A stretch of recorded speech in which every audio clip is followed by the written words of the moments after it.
Was there a point in your life early on or whenever where you said, this is all I'm going to be able to do is be an actor? Mm-hmm. Yeah, I had that, you want to call it an epiphany. I had that way back, I had it when I got out of college.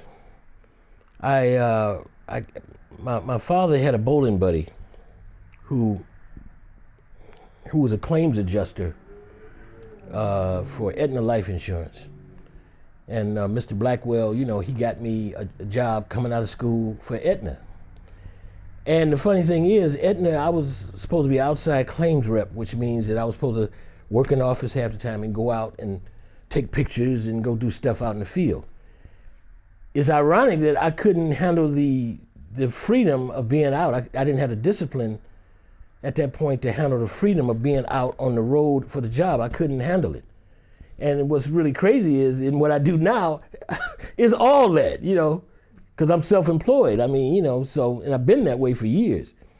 But I couldn't stay on that job because I recognized that it wasn't for me. And I was like, okay, this is really weird. I can't do this.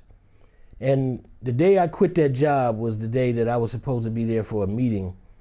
And I missed the meeting because I was just really at my little apartment. And I was just like, oh man, this is just not, I'm not gonna make it. I mean, I was floundering like that in my mind at that point. And I was like, I'm not gonna make it. So I was late coming into the office. When I got there, my boss is like, where the hell were you?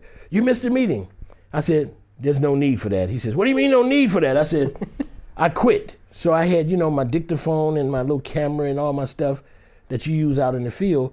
I put it on his desk. I said, I quit. He said, you quit? What do you mean you quit? I said, I quit. So they really liked me on the job because, you know, my personality, people loved me on the job because I had everybody laughing all the time. And I told him, I said, this is not for me. So he said, wait a minute. He took me, he was my supervisor. He took me to the manager of the floor. In corporate America, the higher you go up, the more important and more prestigious and the bigger your job. So they took me floor by floor to all these different people, the superintendent. And they had me in this office, these plush offices, and they sitting there grilling me. You can't leave. Why are you leaving? What are you doing? We trained you. We did this. I said, I'm sorry. I can't do this. And this is at that affirmative action kind of thing, you know, where they said, they're going to think we ran you out. I said, no. I'll sign any papers you want saying that I said, you the sweetest, nicest people. They were really nice people. I'm like, no. This is not me. They took me all the way up to the top to the president, and he's sitting behind this big, giant desk, you know, like in the movies where they had these big executives. He had that kind of desk, and I'm sitting there like this, a little young guy, 22 years old, sitting like this, and he says, what's going on? I said, I'm supposed to be in show business. He says, what? I said, I'm supposed to be in show business. He said, well, why is that? I said, well, I talked to a buddy of mine who's not in the business at all, and he said that if there was one job you could do for the rest of your life, that no matter what happened, or if somebody put a gun up to your head and said, quit that job or I'll blow your head off, he said, you're supposed to say, shoot. Meaning, this is it. And my buddy told me, he says, think about it. Because he still is to this day. He's a very philosophical guy. And he said, go home and just think on it, pray on it, or whatever you want to do. And I did. And he said, call me tomorrow. And I called him the next day. I said, I want to be an actor and a singer and all that. I want to be in the entertainment business. So he said, well, then you need to let your job know.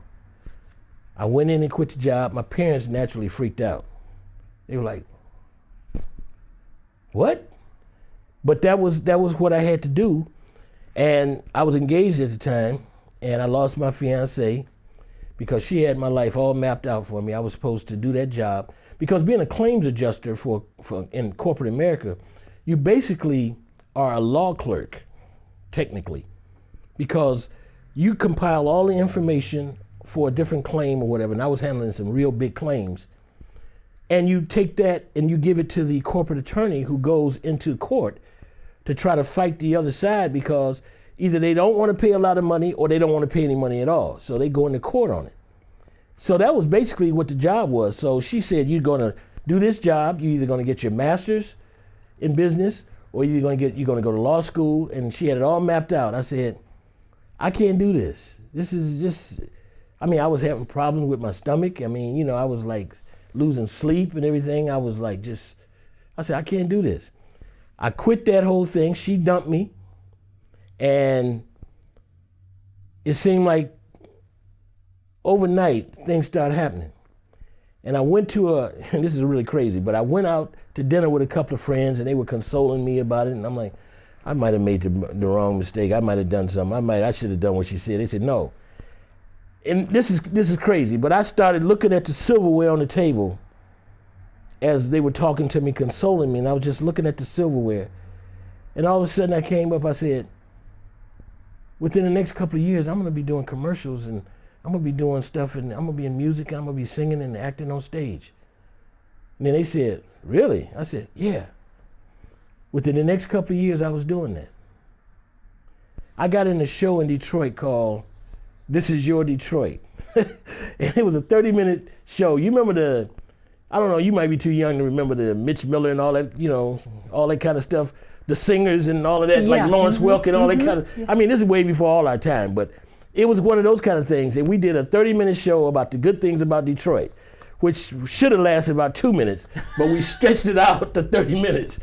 And I sang and did all this, and I actually had studied, see, I'm operatically trained.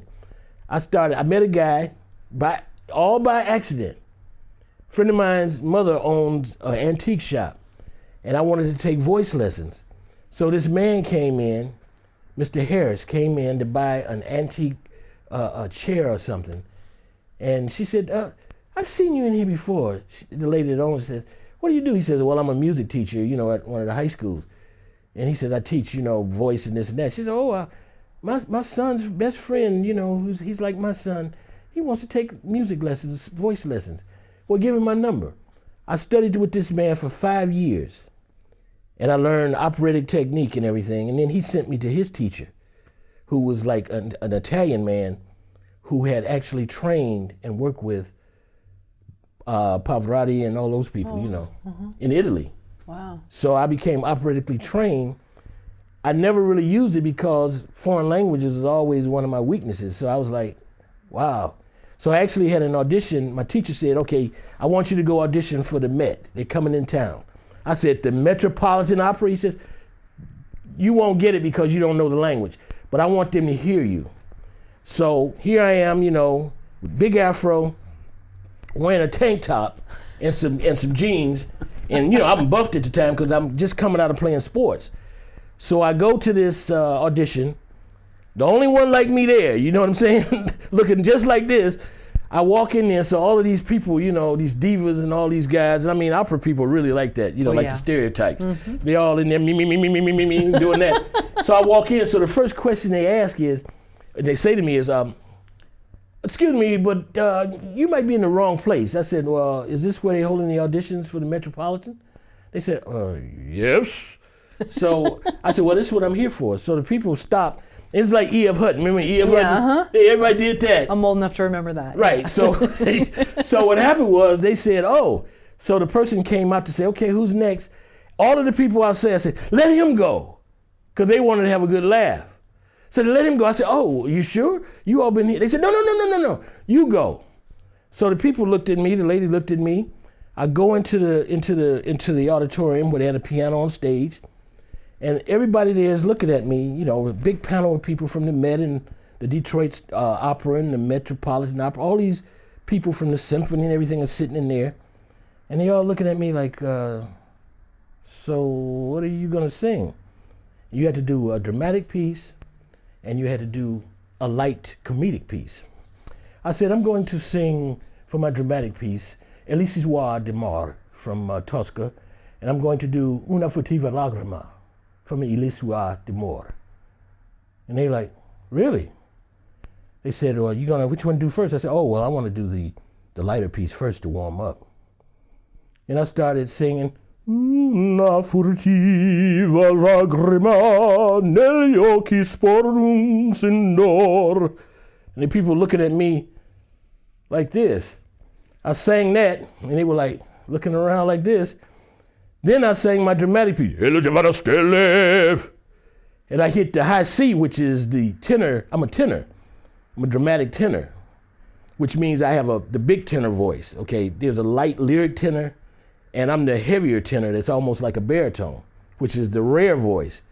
So they hear me hit this high C, and the man from the Met jumps up, and he runs up to the edge of the stage, and he starts speaking Italian.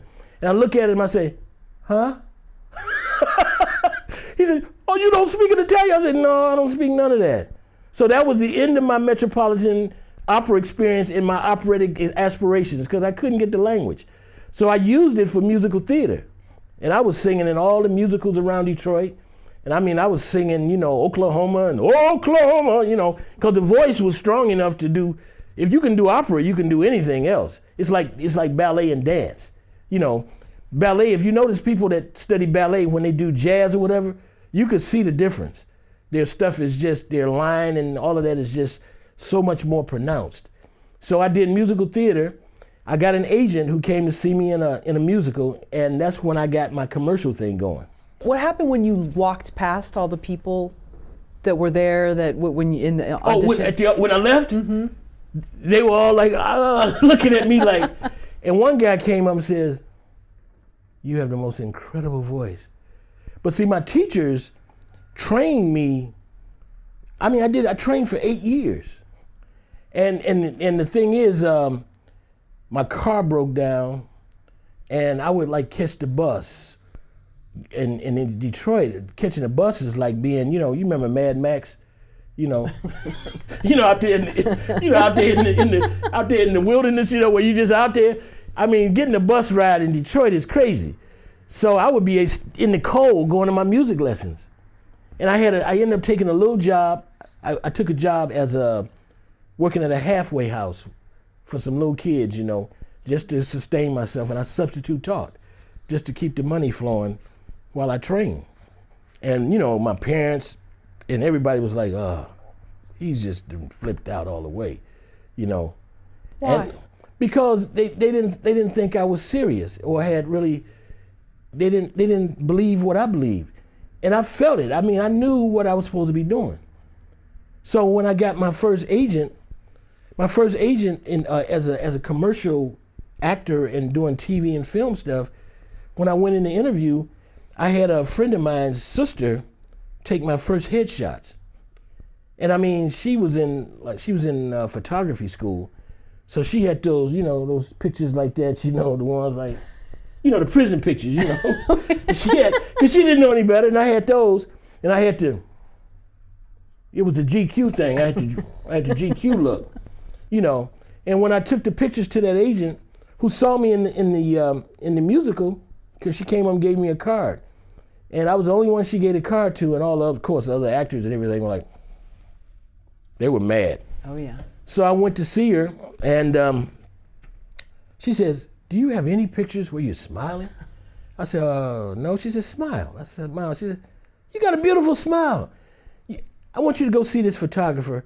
I said, well, she said, I know you don't have much money, but go see this photographer. Tell him I sent you. He's going to shoot you.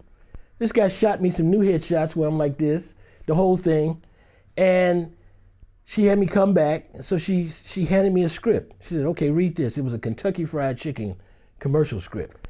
So I had never done anything like that. So I read the script. She says, you're going to be good in commercials one day. You're going to be good. But you'll never do voiceover. I'm like, oh, what's a voiceover? She told me. I said, oh. So she signed me and everything and sent me out on stuff. But it kind of upset me, the fact that she said I would never do voiceover. Because it's like, how do you know I'll never do voiceover? So at that point, it became a burning obsession to learn voiceover.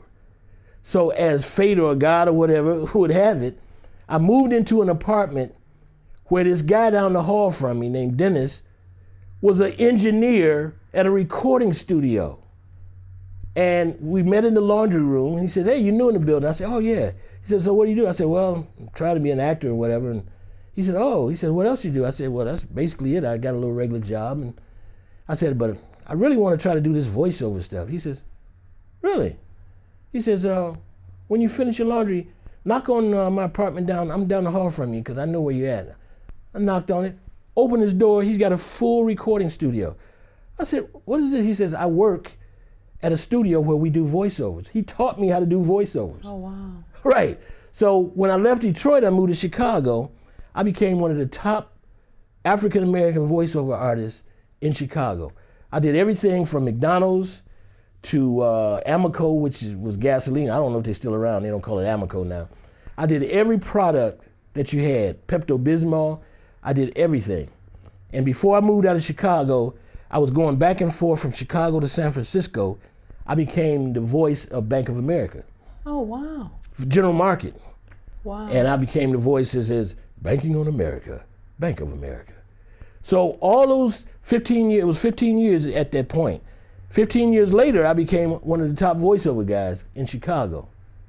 And it got to a point where I knew it was time for me to leave. By this time, my parents were like believing me, like, oh, hey, you're doing well. I was making a real nice living. And I said, well, it's time for me to move to LA. And they were like, why? You're doing so well.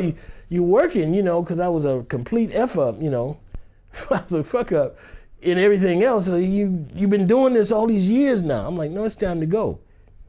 I came out to LA and I would come back and forth. And the first thing I did, I had an audition for a TV show. I booked it.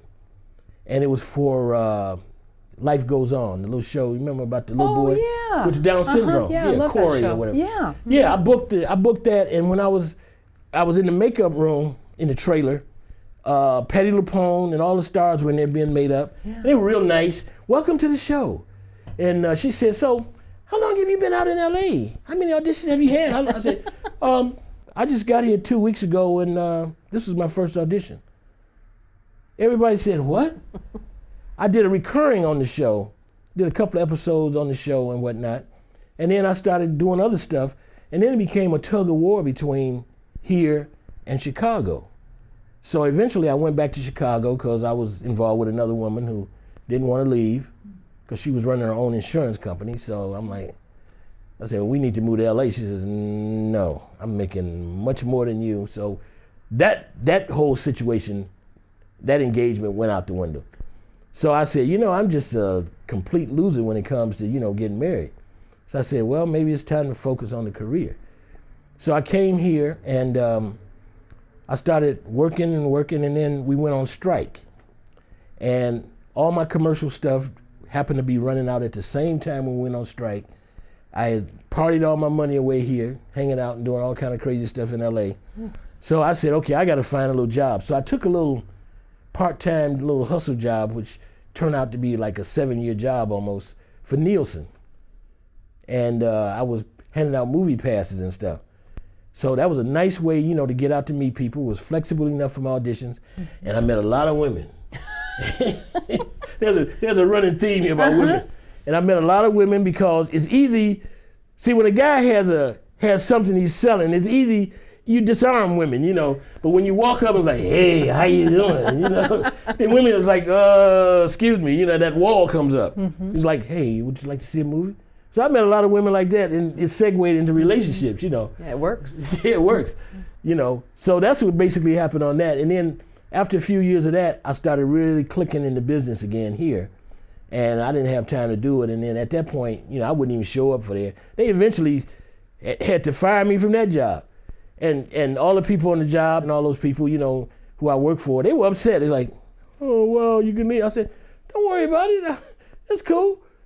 I said, I'm gonna do this stuff. And so I've been doing commercial and TV and film stuff ever since. As far as that, I've done over 200 commercials, 200 on-camera commercials. Wow. Over the years. And then I've done quite a few voiceovers. In fact, I have, I'm on the Rocky and Bullwinkle, the new Rocky and Bullwinkle cartoons. Wow. I play this character called Raffy Tuss, Texas billionaire. Oh, hey, little squirrel, I like that squirrel you got there hanging out with that moose with the three-cornered head, Bullwinkle? Yeah, I like him. So I became that character, and then also did, I'm also on Barbie's Dream House. I play a couple of characters on there, and then I'm on this little show called Wild Grinders. It's kind of like the Little Rascals on skateboards. And I play the little dog on the show. and he's on a skateboard. So, I mean, I do that. I haven't done those recently, but I got those still running and whatnot. But it's been a good experience, you know.